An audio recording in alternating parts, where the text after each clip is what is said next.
இது வரைக்கும் நம்ம பார்த்தது பாசமான அண்ணாமலை, இப்ப பார்த்துட்டு இருக்கிறது ஐபிஎஸ் அண்ணாமலை அப்படின்னு சொல்லிட்டு பலர் விமர்சனம் பண்ற அளவுக்கு இப்ப ஐபிஎஸ் அண்ணாமலை அவர்களுக்கு சரியான ஒரு கோவம். என்ன காரணம் அப்படின்றது தெரியும்.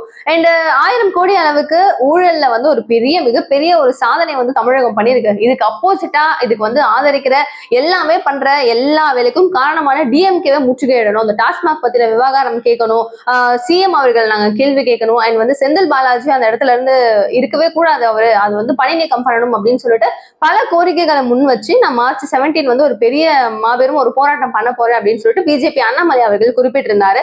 சோ ஒரு போராட்டம் பண்ணணும் அப்படின்னு சொல்லி அவங்க தரப்புல இருந்து எல்லாரும் கிளம்பும் போது அவங்களையும் ஹவுஸ் அரெஸ்ட் பண்ணி பல பிரச்சனைகள் நடந்துட்டு இருந்துச்சு. இது எல்லாருக்கும் தெரிஞ்ச ஒரு விஷயம். சோ இந்த மாதிரி ஆல்ரெடி ஒரு சரியான டென்ஷன்ல இருக்கிற ஒரு மனுஷனை எங்களுடைய வேலையை நீங்க பண்ண விடல, போலீஸ் எதுக்காக எங்களை வந்துட்டு இந்த மாதிரி அரெஸ்ட் பண்ணி வச்சிருக்கீங்க அப்படின்றத தெளிவுபடுத்தணும், மண்டபம் எல்லாமே ஃபில் பண்ணி வச்சிருக்கீங்க, ஏன் ஏன் அப்படின்னு அவங்க கேட்கிற கேள்வியே ஒரு பக்கம் இருக்கும்போது கரெக்டா இவ்வளவு நாள் வாயை திறக்காத டிவிகே விஜய் அவர் சைட்ல இருந்து, அதாவது ஆனந்த் இருக்கிறாரு பாத்தீங்களா, அவருடைய சைட்ல இருந்து ஒரு அறிக்கையை ஒண்ணு விடுறாரு. நடிச்சது எல்லாமே போதும், நடவடிக்கை எடுங்க அப்படிங்கிறாரு. அதை கேட்கும் போது என்னையா யாருக்காக அவர் பேசிட்டு இருக்காரு பண்ணிட்டு இருக்காரு? சரி, மும்மொழி கொள்கையா, அது வந்து அது ஒரு வேற மாதிரி ஒரு டாபிக், எங்களுக்கு தமிழுக்கு பிரச்சனை, இதெல்லாம் பிரச்சனை, எங்களுடைய மக்களுக்கு பிரச்சனை அப்படின்னு சொல்லிட்டு நம்ம நிறைய வேணாம் அப்படின்னு ஒதுக்குறோம், வேணும்னு நம்ம எடுத்துக்கிறோம். இது வந்து ஒரு சைட் ஆஃப் விவாதம். ஓகேவா? இதுல நம்ம பண்றோமா, அது சரி. இப்ப வந்து இந்த மறுவரையறை அப்படின்னு சொல்லி நம்மளுடைய தொகுதிகள் எல்லாம் எடுக்கணும் அப்படின்னும் போது அது வந்து சில பேருக்கு ஓகேன்னு தோணும், சில பேருக்கு வேண்டான்னு தோணும். இந்த மாதிரி விஷயங்கள் இது வந்து டாஸ்மாக் அப்படின்றது முழுக்க மக்களை சார்ந்த ஒரு விஷயம். ஏன்னா அது வந்து வரி பணம் நம்ம கட்டுறது, இது வந்து எங்கெங்கயோ எப்படியோ போய் ஒருத்தவங்க கையில மட்டும் போய் பல்கா சேருது அப்படின்னும் போது எல்லாருக்கும் சேர்த்து வச்சு அவர் கேள்வி கேட்கிறாரு. அதை வந்து நீங்க ஏன் இப்படி பேசுறீங்க அப்படின்ற மாதிரி பல பேர் விஜய் தான் முதல்ல தாக்குறாங்க. சோ இந்த விஷயம் இருக்கும்போது அண்ணாமலை அவர்கள் சொல்றாரு, இது என்ன யாரு அப்படி சொன்னது அப்படின்னு சொல்லி கேட்டுட்டு பார்த்தேன் டிவிகே விஜய் வந்து என்ன நினைச்சிட்டு இருக்காரு, அவர் மேல இத்தனை நாள் எனக்கு ஒரு நல்ல மரியாதை இருந்துச்சு, நடிகைகளுடைய இடுப்பை கிள்ளிட்டு அரசியல் பண்ற அவருக்கு வந்து அரசியலை பத்தி என்ன தெரியும், நடிக்கிற அவருக்கு என்ன தெரியும் அப்படின்னு பளிச்சுன்னு மீடியா முன்னாடி கேட்டுட்டாரு. சோ அவர் அது மட்டும் இல்லாம அவர் வந்துட்டு சிகரெட் குடிக்கிறது, தண்ணி அடிக்கிறது அப்படின்னு சொல்லிட்டு இதெல்லாம் வந்து அவர் படத்துல பண்ணிட்டு இருக்காரு. இதெல்லாம் சமுதாயத்துக்கு என்ன சொல்லிக் கொடுக்கணும்? என்ன ஸ்கூல் பசங்க மாதிரி வந்து உங்க உட்கார்ந்துட்டு அவர் பேசினா சரியா?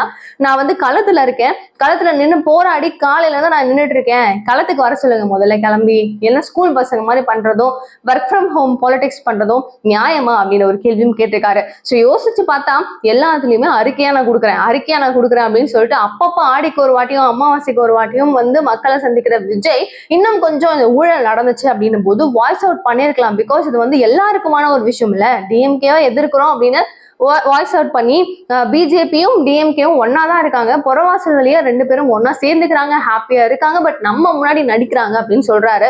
அப்போ ஃபுல்லி அகேன்ஸ்டா இருக்கிற டிவிகே விஜய் தரப்புல என்ன பண்ணணும், வாய்ஸ் அவுட் பண்ணியிருந்திருக்கணும். என்ன ஏன் இது மாதிரி பண்ணீங்க, ஊழல் நடந்திருக்கு, என்ன இஷ்யூ ஏன் அப்படின்னு சொல்லி எல்லாத்தையுமே கேட்டிருக்கணும். பட் இவர் கேட்கிறவரை வந்து நோன்ற மாதிரி இருந்துச்சோன்னு, ஏன்னா அங்க கேட்டுக்கணும் ஸ்ட்ரைட்டா. மிஸ் அவுட் பண்ணிட்டு ஒரு சென்டரை நீங்க கையில வச்சிருக்கீங்க, இடியில இருந்து மொத்த பேரையும் கையில வச்சுக்கிட்டு நீங்க வந்து இந்த போராட்டம் பண்ணதெல்லாம் ஒரு மாதிரி இருக்கு அப்படின்னுமே சொல்லியிருந்தாங்க. சோ நம்மளுக்கும் அது தெரியும், நிறைய ப்ராசஸ் இருக்குது. உடனே வந்து சென்டர்ல வந்து தலையிட்டு கோர்ட் வந்து உடனே ஒரு முடிவு எடுக்கிறது, அரெஸ்ட் பண்றது இல்ல.